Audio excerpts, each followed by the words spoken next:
If you're a craft beer fan like me, you'll know the right glassware only enhances the drinking experience. At Harpoon Shop, you'll find the finest glassware designed specifically for people who savor great beer. Even better, you can find shirts, hoodies, and hats, all made for premium comfort and style. Looking for the perfect gift? The Harpoon Shop is a great destination. It has lots of products you won't find anywhere else. Visit shop.harpoonbrewery.com and use promo code Cinemavino to receive 25% off your entire purchase. That's the best deal you can find anywhere.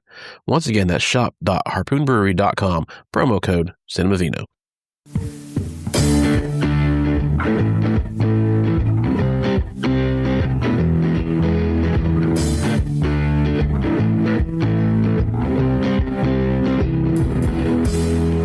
Welcome back to Cinemavino.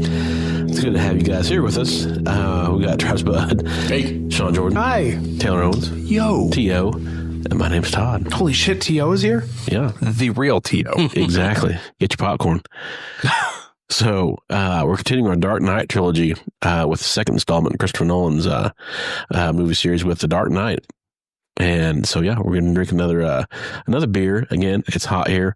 I want to get some beers because they're easy to drink, and they just sound good right now. Rolls right off the nose. Somehow you found a 6.2 Kolsch. And for me, that is a low alcohol beverage. Yeah. Now, So, that is a significant downshift, 6.2. A Kolsch? Going down to like 4.5 or 5 is basically water. So this is a low alcohol beverage for me.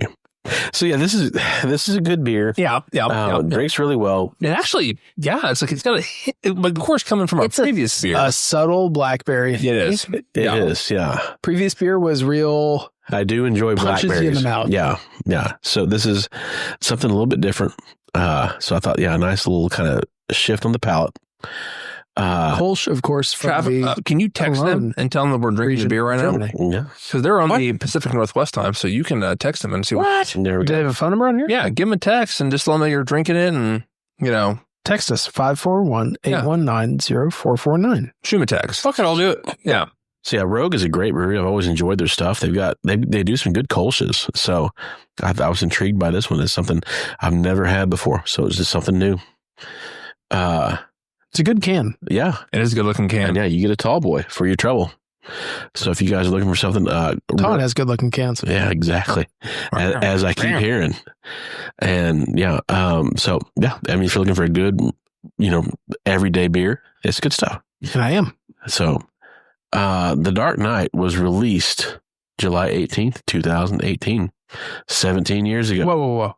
Wait. 2008. 2008, sorry. I was going to say, man, What? did I black out? Like 2018. Did I just lose 10 years? 2018. I'm looking at 18, so it's like July 18th, 2008. Gosh. I knew my college years were a blur, but So this grossed just over $1 billion against a $185 million budget. How much? $185 million. That was probably pretty big for then, wasn't It was, yeah. yeah, it's a big budget. Yeah. Yeah. But yeah, it grossed to That would cripple a shoemaker. yeah. Yeah. Not quite 3 times the gross of Batman Begins. So Damn. most of the principal cast comes back, although Katie Holmes has been replaced by Maggie Gyllenhaal in the role of Bingo. Rachel Dawes. Bingo boingo. Bingo. Yeah. Christopher Nolan returns to direct. This time he's co-writing with his brother Jonathan. Nolan was heavily influenced by the film Heat, which came out in 1995. Honestly, I can see it. Yeah. Yeah. He had his cast and crew screen the film before they made it so that they could help kind of bring that aesthetic into this one.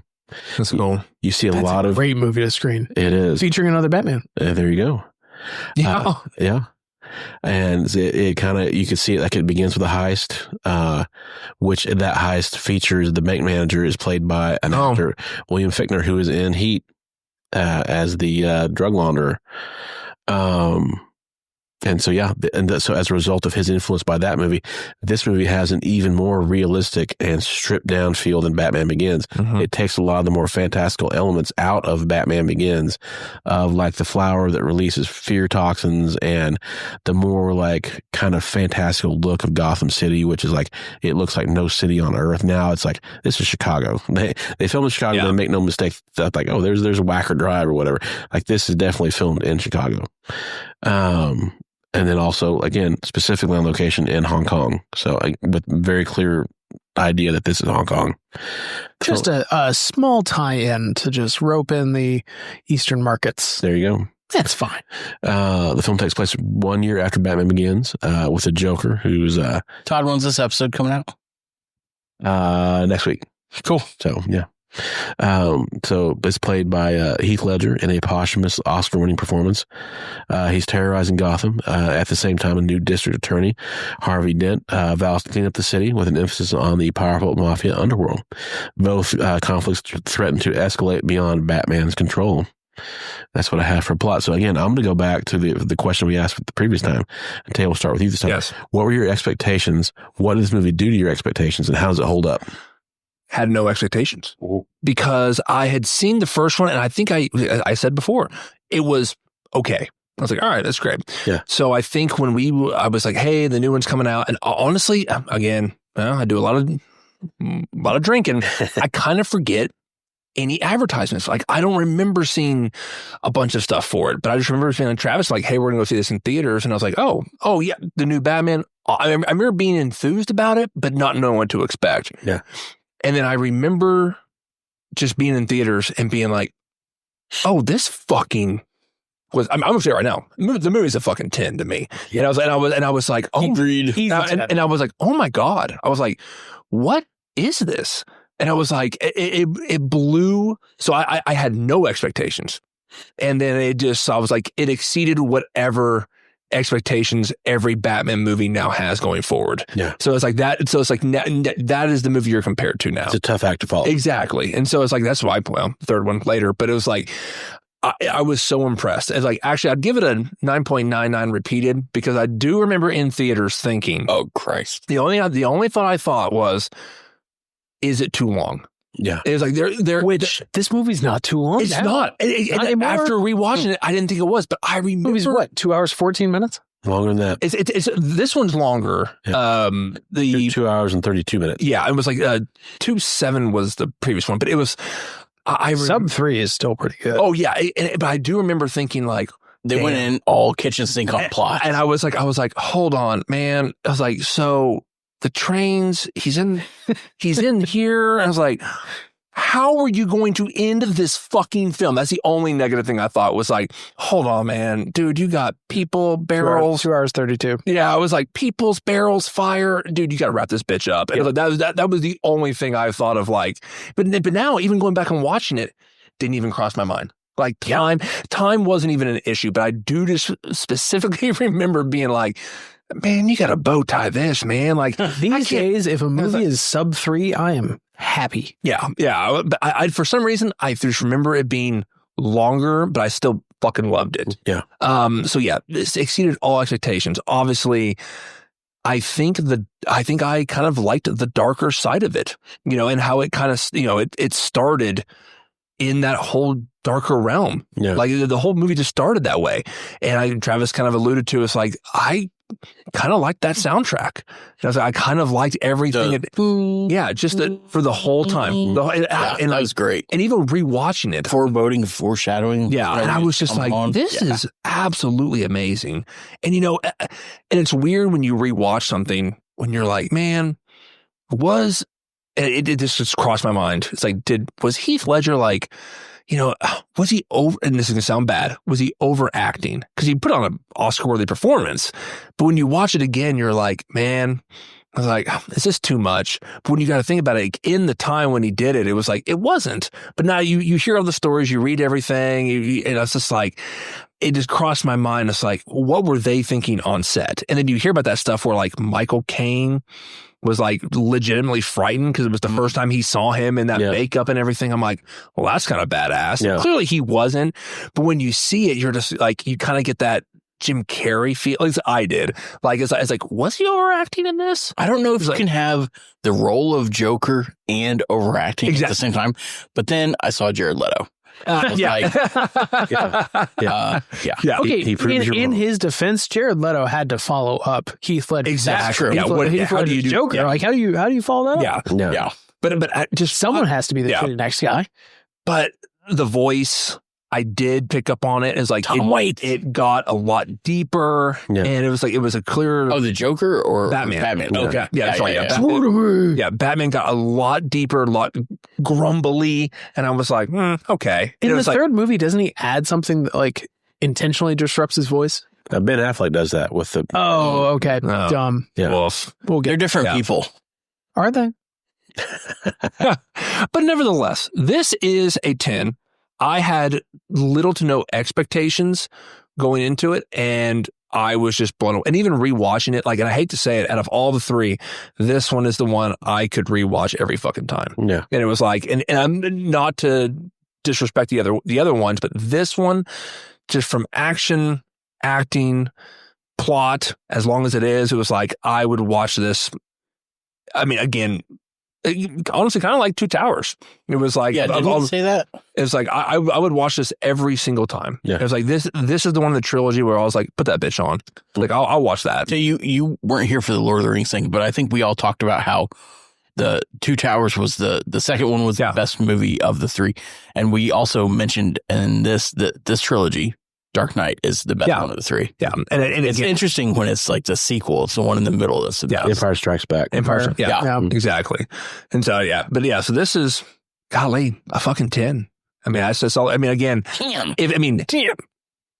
year or 20 or 18 years ago, 17 years ago, I would have said 9.9 repeated because at the time I did think it was too long. That would be like my only negative thing. It was like when I first saw it, I was like, you got to wrap this bitch up, dude. Like, we got to end this. It's a thick movie. Yeah, but again, it is thick with 2 C's. It's girthy. It might have 3 C's. It was like, but again, and again, not acting this, whatever. This, just the cinematography, the filming of it, a lot darker. It was like, I don't know why, but this one just stands out. The color palette was brighter. Yeah, I mean, it was a darker film. Yeah, I mean, I'm sorry. You could actually see. Yeah, but when it goes into like the cinematography of like everything involving around it, it was like it just kind of like that just the certain shots. I was like cityscape pans where they go and like, taller. What's it? Mm-hmm. They take him out of the Batcave and they put him in the like that weird like container ratio. Mm-hmm. Yeah, like that weird like Jamiroquai music video. Oh, that's right. Yeah. You know what I'm talking about? Yeah. Like it virtual insanity. Yeah, it literally brightens it up. It just like takes them out of that environment and they get to do a lot of interacting in there. Mm-hmm. This is lovely. But yeah, so nevertheless, 10 all the way around. One of, honestly, besides 89 Batman, probably, God, man, I will say it goes up there. It's tied number 1. Yeah. It's like one of my favorite Batman films. Yeah. Sean? I'd say it's the best. I'd say this is the best Batman film. It's so hard to see this movie outside of the context of Heath Ledger because that became such a big thing outside of the movie itself. Because obviously Heath Ledger died. This was like the second to last movie he ever did, but it was like the last movie he filmed, but not the last movie that came out with him in it, because Dr. Parnassus came out after this, but it wasn't the last one he filmed. I don't know. Yeah. But like the specter of Heath Ledger hangs over this movie because it became so much bigger because of his whole thing. It gives it a mythos. Yeah, it gave it a mythos. And at the time, I mean, that was like everyone wanted to go see, what was the movie? What was the performance that drove Heath Ledger crazy that killed him? Yeah. Like that's how I remember like people's reaction to this. Totally. 100%. Yeah. Was like people were like, okay, this guy just method acted his Joker so hard he killed himself. Yeah, and people, I mean, it's funny because people bashed him going into it. Now it's like, how much did he dive into this role that he died because of it? Yeah. And I remember during the Academy Awards, it was like, I remember watching him. Like nowadays, I really don't give a shit that much, but I remember watching it live and being like, thinking to myself, oh, people are going to think that he got this just because he died. And I was like, no, he fucking killed him. And I was like, but I remember just thinking that, like, I think people are going to say that, like, oh, because he died, mainly because of this film, he's going to get an Academy Award for it. I'm like, no, he fucking. But also, it's because the Academy always takes, fantasy, sci-fi, and like superhero shit. They never give it the accolades. Like they waited until all the Lord of the Rings were done, and they were like, all right, yes, we're going to give you your flowers. Yeah. I mean, Heath Ledger, the performance cannot be said enough how great this performance was. It is Oscar worthy. I kind of have the opposite reaction. There was a long time that I couldn't watch this movie multiple times because it kind of became like so much bigger than itself. The amount of like shitty Joker tattoos and like cringe Joker shit that came out of this movie. Yeah, that's Joker jabronis. The Joker jabronis became such a thing. People were doing the Halloween costume like years later. Only Halloween years costume later. for like 4 years. Yeah. Like the Joker cringe bullshit was so bad. Like the amount of NFL players with Joker tattoos on them. There's a really good Ringer article talking about why so many NFL football players adopt the Joker persona. Like it's a whole thing. And Nikola Jokic, you know, he's called the Joker too. I mean, it's a whole thing because this movie kind of grew bigger than itself. And I think for that reason, I really kind of distanced myself from it. I'm like, okay, I'm not going to watch it. It's like the cheesy Joker, like everyone's doing the Joker thing. I'm not going to. No, this movie's so goddamn good. I'm mad at myself for having like not gone back and rewatching it more frequently because going back now, this is such a good movie. It's dense. There's so much plot, but at the bottom layer of this movie, it's a good heist movie. Yeah.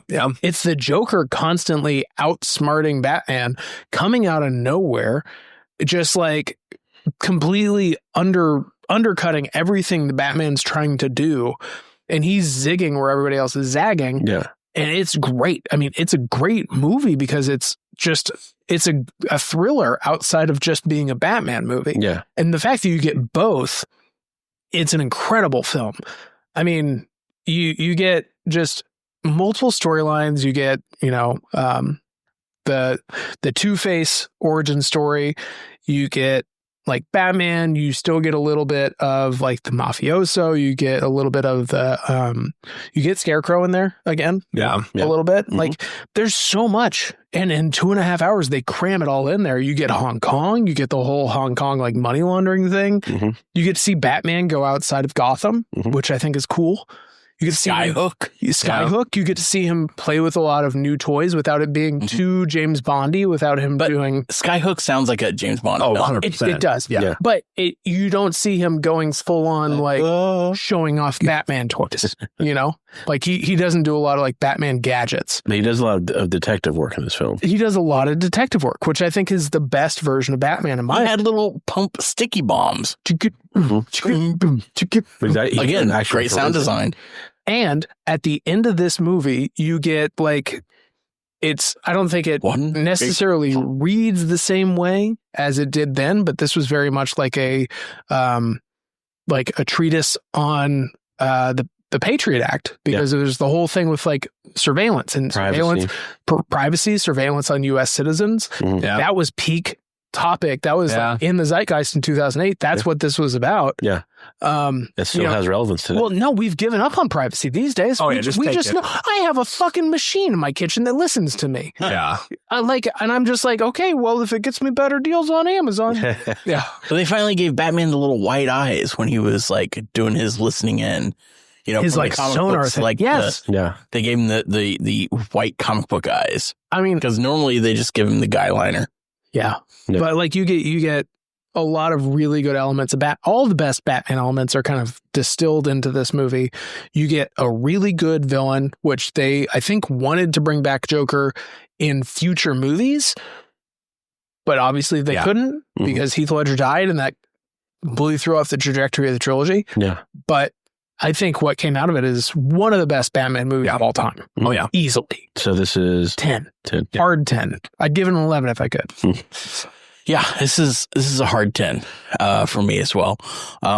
When they announced Heath Ledger was going to be the Joker, I was like, what the f-? Everyone was the guy from 10 Things I Hate About You and the Patriot. And I still don't remember that. And I was like, I remember alcohol in my brain, but I was like, I don't remember that at all. I remember being I was like, what in the fuck are they doing? Yeah. And I have discovered this about myself. I have never been more happy than when I am proven wrong.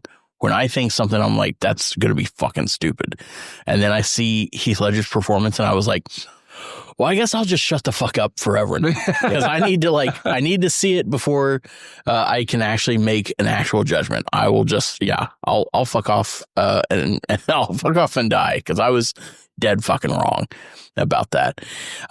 He was such a great Joker. Like, he wasn't a regular, comic book Joker, but for this Nolan verse, he was absolutely perfect. Had we seen a Joker since Nicholson prior to this? No. Other than Mark Hamill, which is... Oh, right. Yeah. Batman the Animated Series, he is a great Joker. But this from right out of the gate, when they start with the violin and then the kind of the one discordant long note, and they show him holding the mask behind him, and you're coming up and you're seeing Joker from behind, and then all of a sudden the car pulls up, puts the mask on, hops in, and you're into a fucking heist movie. Yeah. And they do it so well. Like, that's... But no, I'm supposed to shoot the bus driver. Yeah. What? Yeah. But they do it so well. Like, I'm glad I have subtitles on home video now, and I can, because some of the stuff I couldn't quite hear that he was saying, like, in the theaters. Wasn't there another Christopher Nolan film? Was it Tenet, where people were like, what the fuck are people saying? Can't hear shit in this movie. And Bane in the third one, they're like, I cried. They had to redub him later for that reason. But those were my only qualms with this movie. But the whole heist with all the other the clowns, and then the reveal that, like, everything makes you stranger, and you get to see him like ride out with a bus and get the fuck away with all the money. I was like, that's how you do it. That's how you do a villain reveal, and like the first 10 minutes of a film. Like, I know there's a villain called Shocker, a Spider-Man villain, and everybody likes him because he's like a blue collar villain. Like, he's not trying to take over the world. Like, he's dumb. He's just trying to rob banks. He just wants 40,000 in his pocket, and he'll fuck off. Like, he'll run away. Like, you just need a little 10-minute thing to introduce Spider-Man, show him taking down Shocker, boom, and then you're into the film. But they did it perfectly in Dark Knight. Also, like you said, it was a darker film, but they actually gave you light. They gave you color. You could see what was happening most of the time. Joker was fucking smart. And it kind of started off the trope of the villain getting caught is part of his plan. Mm-hmm. Like, they did that with Loki and the Avengers. They did that with, what's his name in James Bond? Blofeld? No. God, the guy, No Country for Old Men. Javier Bardem? Yeah. And that getting caught was part of their plan. They're like, okay, normally that's at the end of the movie. But if the villain is like, no, my thing is I need to be here. Yeah, if you get caught in the second act, it's part of it. It's great. That chase scene, the whole chase scene under the tunnels. Yes. Incredible. Yeah. Incredible. All filmed with practical effects. And no music. The whole bus flipping. Mm-hmm. That was a whole thing that they actually did. And then the tumbler turning into the motorcycle? Hell yeah. Fuck yes. Hell yeah. Hated to see it go, but it was so awesome. And then, the Joker was so smart. He actually had like plots within plots within plots. It showed how much he was going all over the place, and it scared the shit out of me where they dropped the guys that were pretending to be Batman, the corpse right in front of the mayor. Yeah. I was like, I jumped in here. I was like, what is that? Yeah. This is not cool. And of course they do the old reliable from, Joker, where he gets somebody to drink, something like acid or poison is all like the Joker's forte. So he kills the one. Also laughing gas. Yes. Yeah. He kills the commissioner, which makes Gordon the new commissioner after that. And then, then they wait. Yeah. They had to pretend, that Gordon died. That was their whole. And he was much going on in this movie. And so much going on. And that might have been like, yes, was it long at the time? That might have been my qualm, thinking it was too long, was just like, dude, I'm following 40 fucking things right now. Like, get your shit together. That might have been my mindset. There's a of like, lot going on. Yeah. It's like, it's not saying it was too long, but maybe I was just like, dude, I'm following 20 things. So You're Pepe Silva. Yeah, exactly. I was like, I'm trying to connect every dot here, and you're throwing me off. And Aaron Eckhart as Two-Face was also perfect because in the comic books, Harvey Dent is the only other person that's like, like well built, and they're like, this guy could actually be Batman. And they hold the card up to his face for like, okay, you could be Batman. It could be you. Yeah. So I like that little wink and a nod to the comics. But one of my favorite things is people thinking about Heath Ledger's origin of his Joker. They keep thinking, they're like, how did he get these scars? Because he's an unreliable narrator. Yeah. He at least 2, maybe 3 different times is like, you want to know how I got these scars? And he gives everybody a different fucking story. Yeah. Some people think he's like former military because he's like knows tactics, or he's just, all about the guerrilla warfare. My favorite one, though, that actually made me go and read the book was that Tyler Durden in Fight Club was the origin story for Joker. And it was all about, like, in Fight Club in the book, that Tyler Durden has Project Mayhem. You're telling me which this is a whole bunch IKEA's of Joker's guys to go run around and do all this crazy shit, like start slow chaos and then get bigger and bigger and bigger. And it makes total sense with Joker. But in the book, he fights so much that he has like a cheek that he's accidentally bit through. And then at the end, when he shoots himself, it makes almost a perfect, like, stitched grin at the end. And so somebody was like, oh my God, it's Tyler Durden. It's like the next step in his evolution. He just went batshit crazy. And I read the book and I was like, this is great. Yeah. This is my favorite origin story. Well, So this one's a 10. It's, along with Raiders of the Lost Ark, it's my favorite movie to get drunk to there you go. before going out to 3-beer shower. Yeah. If you think this is good, drink 3 beers and then continue watching. Yeah. So I will give this a 9. I'll give this a 9. Boo. And here are my thoughts. And again, this is on a rewatch. I think walking and I get that. That's like, I know a lot of people. I heard Quentin Tarantino one time give a speech about how he thought Batman Begins was the better movie. And and you're just gonna agree with Quentin Tarantino? And he said flat out, like, I know a lot of people don't agree with that, and I feel that of like, boo him too. It's like rewatching it. It's like I mean, I'll give this a 9 again, which is high praise. It's like I don't give a lot of movies that high to score. Thank you, Todd. I know it needs my 9 out of 10. So my thoughts are that, and what I've kind of always felt this way, that it kind of shortchanges the Harvey Dent story arc. It kind of crams it into the third act of the movie when that could be an entire movie unto itself, or like a lot more of a movie. I agree. I wanted Two-Face to show up in the next one. Yeah. It's like you could get a lot. It's like that's a pretty dramatic fall from grace when they build him up so long as this white knight, ethical savior, spiritual savior of Gotham, to have him very quickly fall in the span of the final act of the movie. It's like, to me, that's like the second half of a movie, of a movie this size. That's 60, 70 minutes of him gradually slipping. At the end of it, he completely falls and is lost. So it feels very fast to me. That felt like they kind of shortchanged Two-Face, especially having Aaron Eckhart play him. It's like, this deserves more meat in a story than what they give it. To have such a good actor and not use him to the potential of being a full-fledged Two-Face. Especially when he kind of he does get overshadowed by the Joker, as any other villain that you put in this movie would. Yeah. Right. He deserves his moment to shine. Maybe start him on that path, this movie, and like you say, pay it off in a third movie where Two-Face is one of your primary villains, and then it's like you can really grapple with the idea if this was somebody who believed in law and order and fairness and doing the right thing who becomes lost. Because to me, it's like, that's kind of the tragedy of, like a Michael Corleone from The Godfather, or like Walter White in Breaking Bad, of like, potentially decent people who just become lost and destroyed. That to me could be Two-Face. He could be like somebody who believed in something, who was then, annihilated by the Joker and like lost spiritually and emotionally, and he becomes a villain. Like he says in this movie, to me, it's like they kind of set that up if you live long enough to become the villain, but they don't really completely pay it off. It feels very rushed to me. And in that way, this movie to me is too long, but also too short at the same time. It's a weird paradox.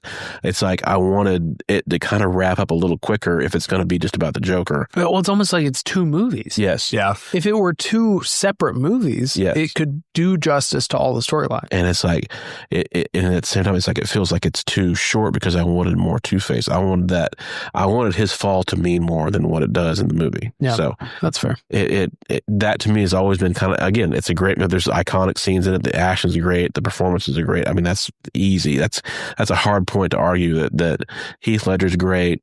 Christian Bale is, I think, great as again, Bruce Wayne, showing his like frustration and how he eventually becomes a tragic figure on his own. You get like an all-timer Michael Caine monologue. Yeah. Talking about some men just want to watch the world. That's a great speech. Great monologue. And you get a great, it's a great Michael Caine of like, the size of a tangerine.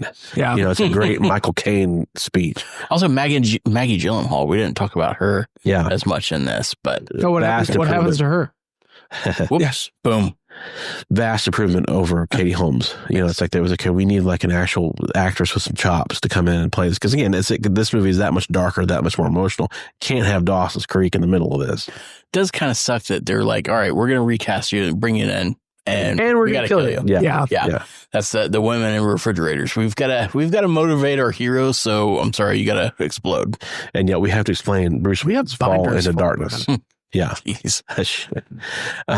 But so, and that's kind of my own flowers. My only beef with this movie, and it's American Fiction flower. But it is a valid. Yeah. I was like, honestly, it's wrong, but it's valid. Yeah.